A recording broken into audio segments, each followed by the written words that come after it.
This is my about third attempt or something of doing the newest video. So I'm kind of in my PJs. It's pretty late. It's about 2 or 5 a.m. I'm not able to sleep. I've tried, believe me. I have been trying to sleep, but I've got anxiety related, like stress, pain. You know, you just get like stomach aches and just going, and then you can't get it to go away. I'm going through that, but it's fine. And yesterday I was trying to film, but I couldn't work out how this is gonna work and how I could film. And whenever I was filming, the video was cutting off really short, which was a bit problematic. But yeah. Let's see how this goes. If not, I'll have to start going live, like doing live videos. I might see if I can go live. I don't know. Anyway, so I wanted to talk about the books I'm currently reading. Most people do like a hauling, a book haul, book unhauling videos. I, as a blind ebook reader, don't really have book hauls, so sadly I can't really do that kind of traditional video. However, I can tell you. What's going on here? Okay. I can tell you what I'm currently reading. I'm reading 5 books, and I will always keep 5 books on the go at a time. You're probably thinking, how are you doing that, But because I have to go and buy ebooks online, I buy them off the iBooks app on my phone. I have to do that in order to read. But, the situation is, if I was to read 1 book at a time, I would fly through them, and I would constantly have to buy books. And this is too much, I guess. It's just, too much. I was thinking maybe, do I cut down to 3? But even then, I like the diversity of having 5 on the go. But yeah, so I tend to stick to reading 5. It means I've got a variety of genres. I watch other booktubers, and people go, you know what, I'm struggling with this problem right now. I'm anxious, I can't watch this, or, I'm not really feeling the mood for romance because I've had a breakup, or any of those people have said those kind of things. Whereas if I've got 5 books on the go and I only allow myself to read those 5, I have as a rule, I do not DNF books. DNFing is do not finish, did not finish, and I do not DNF books. Not because I am against it, that's fair enough, but I spend money on books, and I don't want to waste my money. And also, it's not about money, it's about giving it a chance.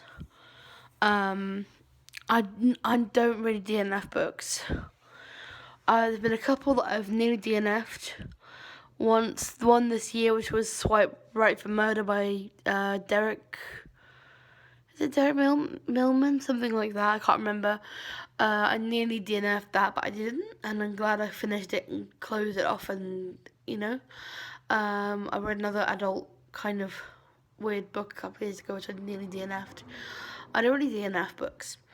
So I keep to those 5, and if I'm struggling with, for example, I'm feeling a bit, and I don't really want to read like kind of gory books for some reason, then I put it on pause for a few days or for a week, and I kind of give it a break.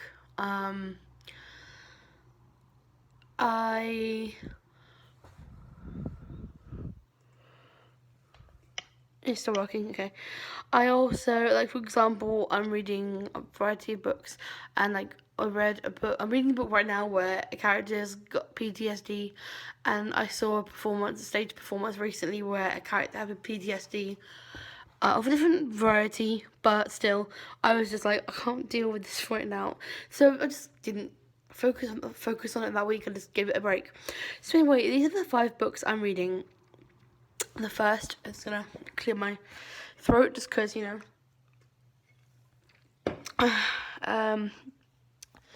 my hair's messy. Sorry if you see me, looking a bit worse for wear. It's 2 a.m. and,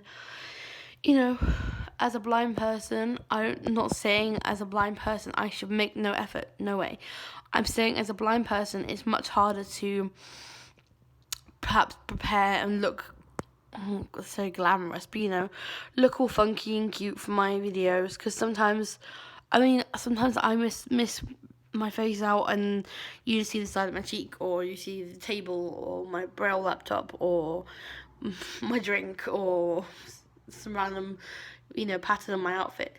So it's hard to make myself visually look brilliant anyway, so I may as well record when I feel relaxed, so I'm gonna do it. So yeah, back to the actual discussion. Caraval, finale, book 3 of the Caraval series by Stephanie Garber. I'm reading that. It's kind of fantasy-ish. I guess you would call it urban fantasy. It's not traditional high fantasy, but it's definitely brilliant. I can really feel some like fairy tale magic going on in there. I love how there's little kind of, I don't know, it's kind of like it's magical in a different way to say Harry Potter, or it's just kind of mysterious isn't quite the word. I can't describe it. It's just like, okay, you have to bargain your secrets for stuff, and it's just kind of magical in that kind of almost fairy tale like world.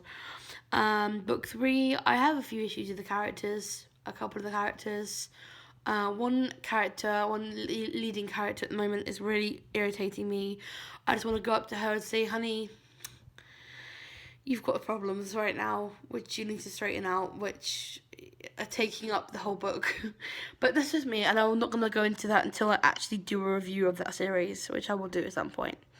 Then I'm reading The Distance Between You and Me by Marina Gessner. Book about a survival story of a girl going, I'm going to go into the world and do a big trail. And she meets a boy on the trail for not the same reason.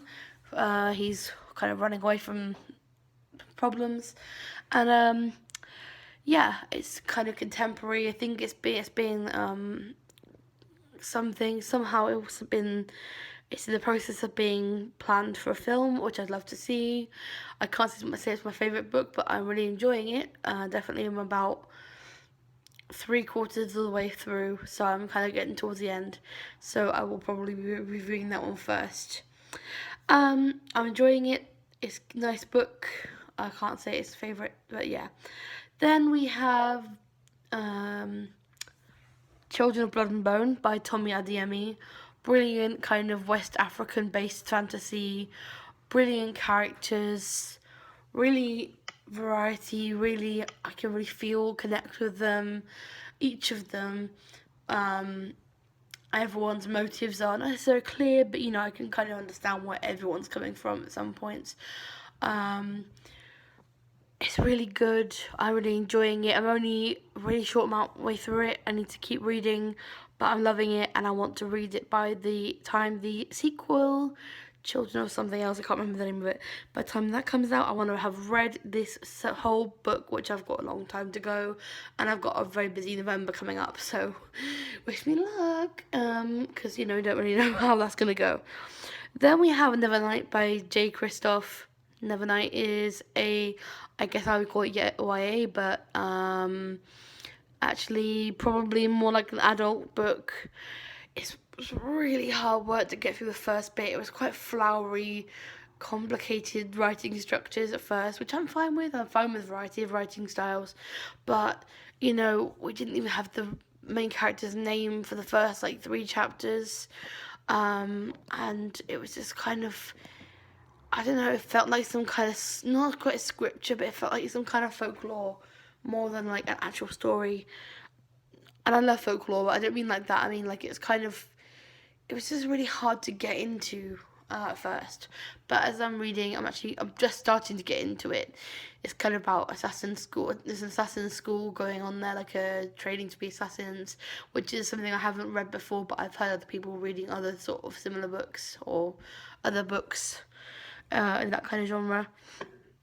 So that's brilliant. I'm seeing how that goes. There's more books in that series, so kind of uphill battle at first, but some warming to it.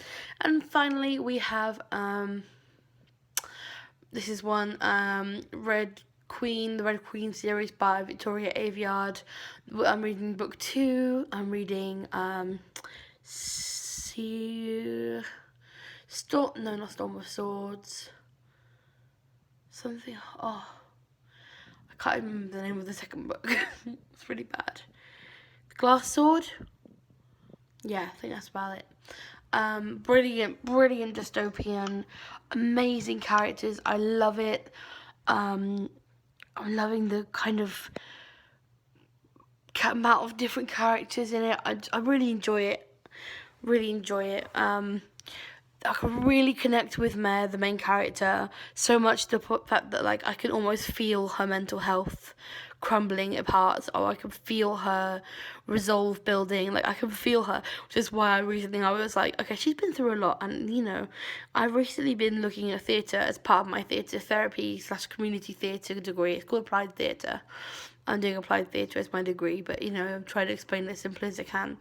And I just doing work for that. I'm thinking, oh my god, I don't. After looking at the kind of a lot of theatre based on mental health issues this month, I was just like, I don't think I can really read much of this lately. So I have kind of put it on the back burner a little bit.